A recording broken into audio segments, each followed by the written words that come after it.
Hey everybody, we're back from break right now. I want to bring up a couple special guests that are here helping us out with this event today. First we got Mike Frothingham. Mike, you want to say a couple words? Yeah, a couple quick words. Thanks everybody for coming out today. I'm with a company called Intuicom. We are a gold tier integrator for Sierra Wireless. Sierra, it was bought by Semtech, a French company, 2 years ago. And Semtech is the IoT module company, and Sierra Wireless is the industrial router side of the business. So when you look at a lot of these devices up here, we have parts and pieces, and maybe we do or don't in some of these, but we make the hardware and equipment that allows all of this connectivity to happen. We work with all of the cellular companies. Sierra Wireless also is one of the largest aggregators of actual airtime. So when we're local, we actually, being an integrator, can help you build a project. So if you're building something, or if you're going to put together a solution for your customer, taking in the AI part, putting together a kit of some sort that takes the wireless piece with, maybe it's Starlink and a dual SIM, and you want to have redundancy in your actual system itself.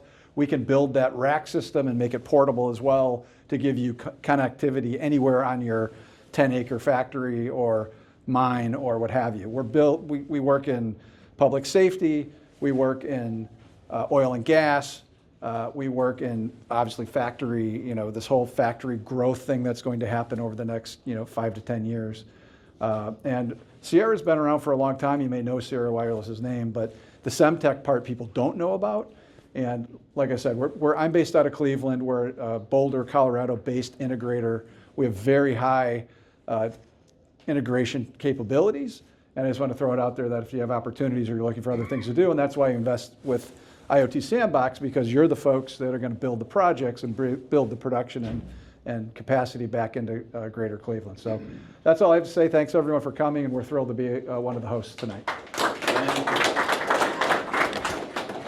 All right. And then I also want to bring up Adrienne. Go ahead. Hi, everyone. My name is Adrienne Guy. I am here, thanks to the invitation.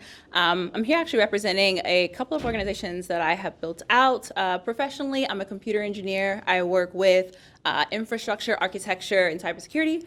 I also have an initiative that balances emerging technologies. So we have Create Her Collective, which is our business side. We do R&D, we do research, we do prototyping, rapid prototyping around technologies like AI, building LLMs, custom LLMs that are secure, integrating blockchain technology for infrastructure as well as mixed reality.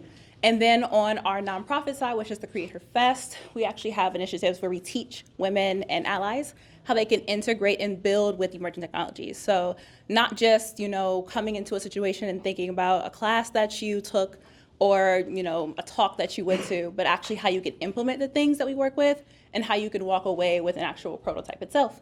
So I wanted to just give 60 seconds and thank you for your time. Ellen is with Keyfactor Cybersecurity and is going to talk to us today about cybersecurity and starting small and smart manufacturing. Awesome. Thank you for the intro, and thank you for having me. I've been really impressed with all the conversations so far. I find that it's really great to come and talk to a variety of people that are working across the full IoT stack. I think it's so important because oftentimes I feel like I kind of get stuck in my own little world of cyber, and it's really great to kind of come up and elevate out. So I've been with Keyfactor 6 years. My background, though, is actually in lighting, so continuing the trend. Electrical engineer, I work for GE. My first IoT project was about 15 years ago when we decided to take wireless radio and put them on top of all of the street lights and be able to create connectivity and be able to have alerts and insights into what was happening with our streetlights. So they picked me to be the engineering leader for that project, and I learned a lot. I had a firmware engineer, I had an app developer, I had a hardware and electrical RF guy, and we, if you guys know Neela Park, we basically took over all of the rooftops of all of the buildings, and I had to get facilities to tell me I could do this, and they said, don't fall off the roof, and I said, I won't, but we needed to be able to try to simulate this mesh network, and having 300 nodes inside the building would not simulate the hops that we needed to create. So that was sort of my intro into IoT, worked in a smart home startup after GE, and then skipped over to cybersecurity. So what I do now is I talk to people that are making the connected devices across multiple industries, whether it's medical, smart vehicles, smart meters, critical infrastructure. And so I really like to hear these basically new applications for IoT, but speak about how we can help embed secure connectivity inside of that. So I like to break up this talk into sort of 3 areas. The first one, what are we trying to secure, is those devices themselves. So those edge devices, the pieces that traditional OEMs are manufacturing. There is a lot of education around how to have secure firmware, how to sign the code that you put into the device, how to use a secure element inside of the chipsets that you might buy from NXP, Infineon, STMicro. There's a lot of knowledge around how to design secure edge devices. So that's one area that we focus in on. The second is then taking that and moving it more to the industrial side. So this is the ICSs, this is the machinery that's in the factory, this is robots, things that you all have been talking about today. But how do you take that and then also understand if you are buying a piece of equipment and putting it into your factory, and that's where we get over into the operational layer, perhaps there is the interface to that is a Windows machine, or it's got some Linux OS on it. That is now a piece of, that's a connected device that you as a manufacturer have to understand.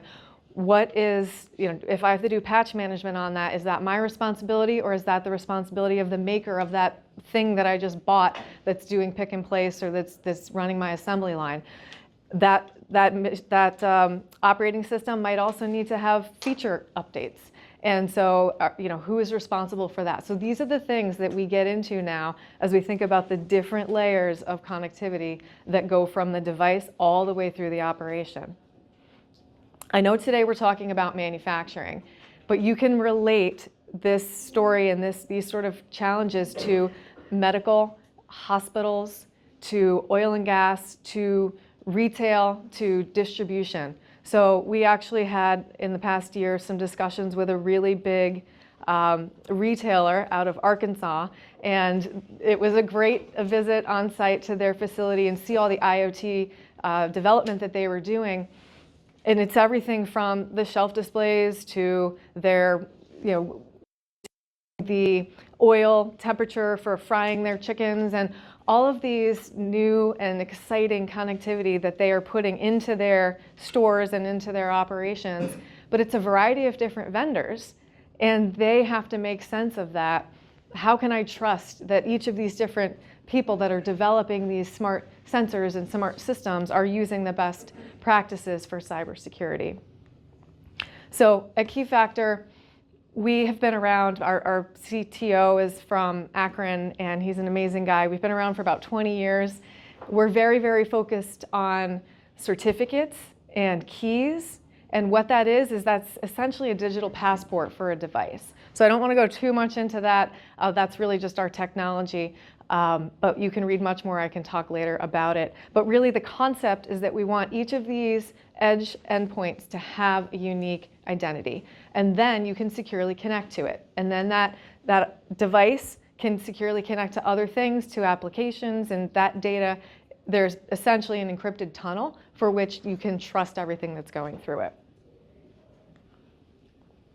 So I think this is my last slide because you only gave me 3 slides, but I'm going to click through and then I'll hand it over to Tanya. So things to consider: evolving landscape. This is no surprise. Oh, by the way, my new title includes AI. I wanted to say that in the beginning because my boss was like, we need someone in the company to be responsible for AI, and you know IoT and we don't know what that is, so you're also going to do AI. So I'm working on my talk track for that, but it really is that is changing the landscape. Okay, people are using it. They are, these new connected devices. Robots are being brought in, and like I mentioned before, you're relying on your vendors to have those best practices, and if you should be asking those questions. If you're buying a piece of equipment, you're putting it in your factory, there's likely an RFP that you're putting out. Understand what what products that you're getting and what is inside of them.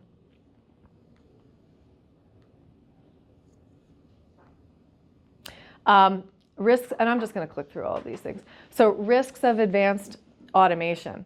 So oftentimes there's a phased approach. So it's not like you're going to be spending $1 billion and then creating the factory of the future immediately. Start small, understand where's the biggest impact that you can make, and also understand what is the, do you have contract manufacturing? Do you own all of your own factories? And then understand what parts you need to put physically on-prem and then what you can leverage in the cloud. I think cloud, it can be a really trusted source and something that we should be using. I know we kind of joked about downtime and that before, but generally you can segment your system and architect it so that certain things can be up in the cloud, like SCADA can be there. And then you have more critical things on-prem so that you don't risk downtime and machine outages and that sort of thing. So understand that. Remote access is another big one when it comes to factories, is because we need to protect all of the access to our systems from anyone trying to hack in, and there's constant attacks. The second you put something on the internet, it is going to try to be pinged and hit, and who knows from where. It could be a 13-year-old, in another country. Like, we've all heard the stories of that. So think about how you can establish frameworks around that, how you can firstly figure out a person. If you're a small company, and we heard today, you could perhaps have a partner do it, but start with a person to at least start asking the questions. Perhaps maybe this is where you could use AI, is to have them ask, where do I start for a manufacturing cybersecurity process? And at least come up with a checklist of things to start with. Governance is a really important thing. Just a process you can't just bring any device into the network and allow it to be used. You should validate the source of it, have processes around firmware, who can access it, and then segmentation. So having the right network segmentation, especially if your factory has a tie back to corporate, having separate networks, using VPN tunnels, and then using, in our world, certificates to secure the tunnel is a very, very dynamic way to encrypt and create that channel.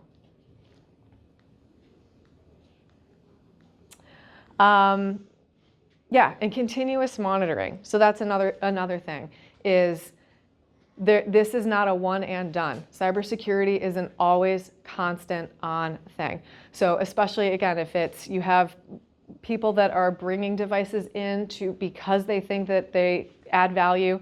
I've heard a story in the past couple of years about someone who brought a camera into a Tesla factory, and that camera was something they just got off of the internet, probably maybe not a vetted camera, and they wanted to just be able to remotely see what was happening. That camera got hacked, and then the Tesla name is out there on the internet as, oh, they got hacked. But that, again, it was one isolated factory. I've also heard a story about a fish tank with a connected fish tank with a thermostat in a casino being hacked, and someone was able to find that fish tank on the network through the little IoT device that was trying to detect probably the water temperature and make sure that the fish didn't die. That was hacked. They got into the casino. So this is how IoT is being targeted. Enterprise is pretty well secured these days. I'd say that. So attackers are going after the weakest link in the chain. That is moving to IoT. I think next after that could be the control systems that we have in our factories or running our critical infrastructure. Right now, I think a lot of that stuff has been offline, because if it's offline or a factory is offline, then people think it's secure, but people are being able to get in to that. So next is, how do we level up the security around our control systems? So, any event, I could go on and on, but just wanted to say thanks for having me, and that's all I have for you. Perfect.